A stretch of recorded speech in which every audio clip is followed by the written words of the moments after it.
Here's everything you need to know about hyperpigmentation in one video.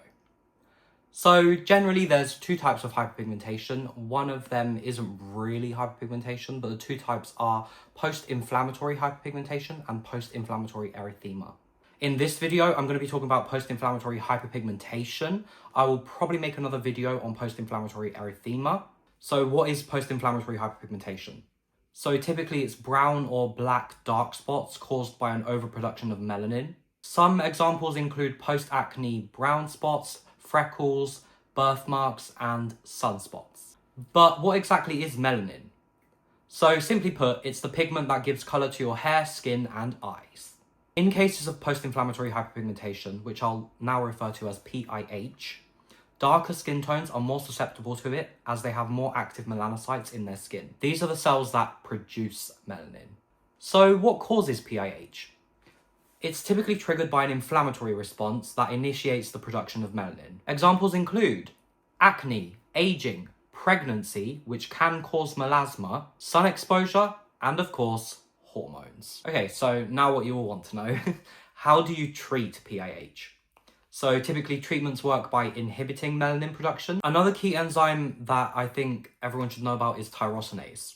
Treatments that try and treat hyperpigmentation aim at also inhibiting the enzyme tyrosinase. And tyrosinase is an enzyme that increases the production of melanin. So basically there's two ways to go about it. If you inhibit tyrosinase and increase skin cell turnover so that the dark spots will fade faster, via exfoliating, for example, the hyperpigmentation will eventually start to fade. This is so important. Sunscreen. Sunscreen is key in treating hyperpigmentation. If you are going to treat hyperpigmentation and not wear sunscreen, you may as well not even bother.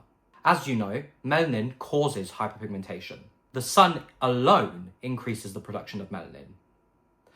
That in itself should make you want to use sunscreen. Obviously, if you increase the production of melanin, your hyperpigmentation will get worse. Obviously, if melanin production increases, your hyperpigmentation will get worse. So you need sunscreen to inhibit the increase of melanin production. Basically, the more we inhibit melanin production, the less hyperpigmentation we will have. Another key important step is increasing skin cell turnover.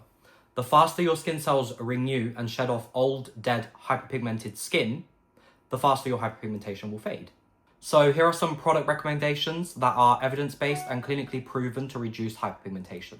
So AHAs, alpha hydroxy acids, like glycolic, lactic, and mandelic acid, increase skin cell turnover and exfoliate the surface of the skin. AHAs are usually better for drier skin types, as they tend to be humectants, so they draw in moisture to the skin. Product recommendations include the ordinary glycolic acid toner, the ordinary mandelic acid solution, and one of my favorites, the Geek and Gorgeous Cheer Up solution, which has 5% mandelic acid and 1% salicylic acid. Next up, beta hydroxy acids, BHAs. This is basically salicylic acid. So salicylic acid obviously renews the skin, sloughs off dead skin cells, increases skin cell turnover, and gives you healthier glowing skin. Product recommendations include something that everyone loves, something that I love at least, is the Paula's Choice 2% BHA exfoliating solution. It comes as a liquid, or you could buy the gel, because they do a gel. They even do a lotion.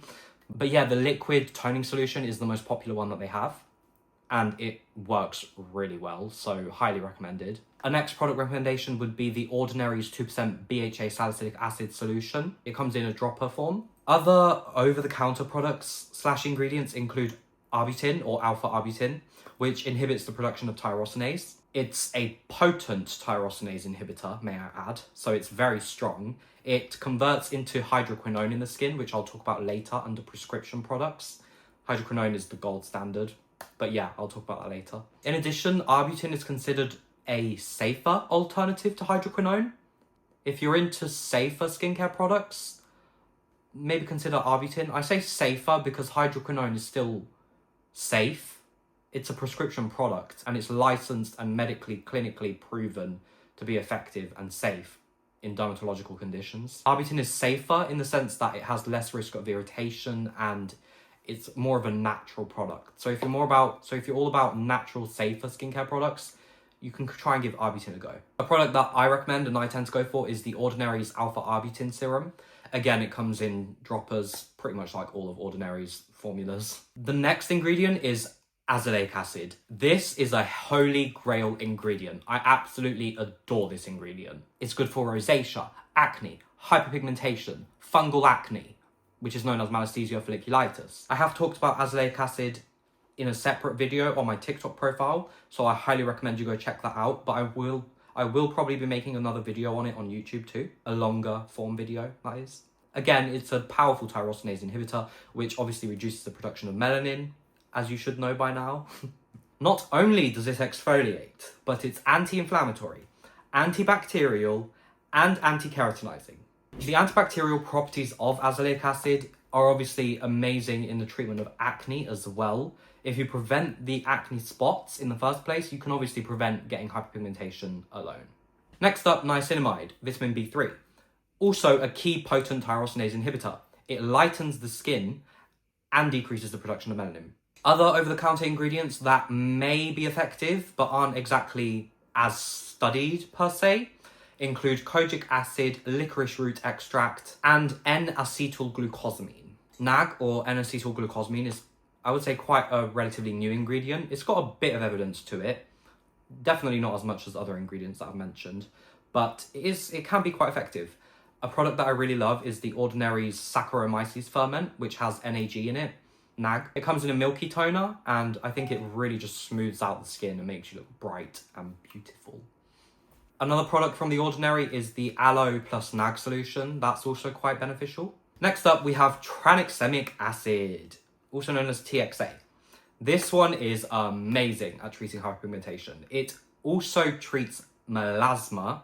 That's how good it is. As a matter of fact, it also comes in pill/tablet form that melasma sufferers can take orally to reduce their melasma. Obviously, if you're interested in that, I advise you speak to a medical professional, a dermatologist, a doctor, etc. A product that I absolutely adore and really love is a Korean skincare product. It's a serum. It contains 10% niacinamide and 4% tranexamic acid. It is the Anua niacinamide and tranexamic acid serum. It's the one that comes in a dropper bottle and it's red. Next up, an ingredient that I recommend to basically everyone is vitamin C, specifically in the form of L-ascorbic acid, also known as ascorbic acid. Ascorbic acid has been heavily studied, hence why SkinCeuticals CE Ferulic is one of the best sellers in vitamin C serums, as that product has a lot of evidence to it and a lot of studies backing it. It's a potent antioxidant. It lightens the skin, and of course it promotes collagen production, so it can help with fine lines and aging concerns. Overall, vitamin C in the form of ascorbic acid will just lead to a generally brighter, overall glowing complexion and an amazing skin tone. Everyone should be using vitamin C in my opinion. The last OTC ingredient I recommend is retinol. I love retinoids. Vitamin A is a game changer in skincare, specifically applied topically. It increases collagen production, fights acne, increases skin cell turnover, and helps hyperpigmentation all at the same time. Now for the prescription skincare. These are holy grails. These will transform your skin if you have the patience. Obviously, I advise you wait a full skin cycle, at least a full skin cycle, until you see visible results. A full skin cycle is around 4 to 6 weeks for your old skin cells to slough off and for your new skin cells to renew and come through. So first is tretinoin, which is a retinoid. Obviously, it's a vitamin A derivative. I guess you could call it a prescription strength retinol, but it's way more potent. It is very powerful. It's amazing at increasing skin cell turnover. In fact, I have made another video about it on my TikTok, so I highly recommend you go check that out. It's very informative and educational. But again, I'll probably make another video on YouTube too, a longer video. Tretinoin is something I use every day. I absolutely adore tretinoin. I love it. It completely changed my skin. My pores are clearer, my blackheads are reduced, my acne is pretty much gone, my roughness has improved because I had keratosis pilaris on my face. So it's amazing. It's really helped with that too. Next is possibly the best ingredient we have. It's known as the gold standard in treating hyperpigmentation in dermatology. It is, of course, hydroquinone. It's obviously, again, another prescription ingredient, so of course speak to a doctor or dermatologist and they can advise you on how to use it and if you even need it in the first place. It works really, really well. You will see results with it. You just have to have the patience and use it as directed by your doctor. A key secret, I don't know if it's a secret or not, but a key tip is combining tretinoin and hydroquinone together will transform your skin. These two products, with both of their benefits combined together, chef's kiss.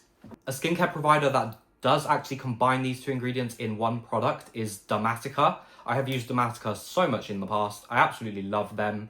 They are personalized skincare solutions providing prescription ingredients to patients in a variety of different countries, but I highly recommend you check out Dermatica. If you want to save your money and time and effort, I highly, highly recommend you use tretinoin and hydroquinone combined together.